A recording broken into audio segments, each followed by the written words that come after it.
So here we're going to explain a quick tip on how to install our motor cushions and or the setback plate as you put your motor in. What we have here is a wrench with tape on it. We'll get to that in just a second. Ms. McKenzie is going to explain this access hole.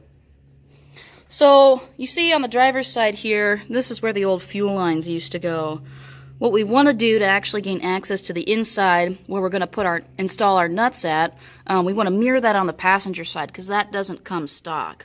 So basically you just want to take either a torch, start cutting off with a grinder wheel on each side and then make a little square like we did here. That way you can get a wrench up in there and you can be able to get your bolt on there like that. Now for the front one you can use a shorter wrench. For the top one you can almost get up there, but for the back one you want to use a longer wrench there. It's going to be a lot easier to get to that. Now for the wrench, Ms. McKenzie is going to show you or explain to you what we've done here. So what we've got, you've got the wrench, we've got tape on the bottom side. Now that bottom side is going to hold the nut in there like that so it doesn't fall off the bottom.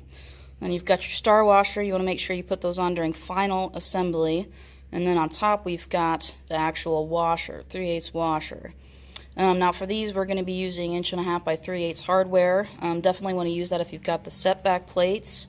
What we do next to keep that washer on top there, you're just going to wrap that tape around like the top. So none of it's really going to fall off. It's kind of going to stay on there. Making sure to keep that together.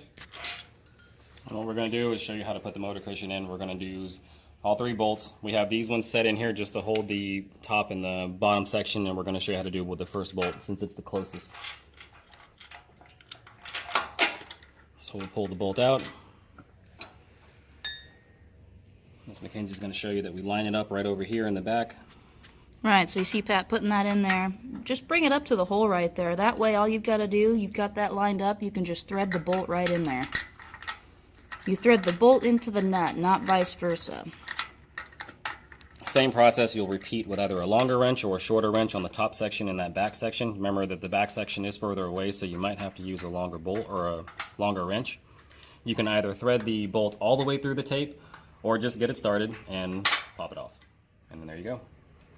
And you'll repeat the same process for the passenger side. Now with the setback plates, obviously you're going to line them up so that's farther towards the back. Then just put your bolts in, same as we did with the engine cushion on the other side, and you'll be ready to go.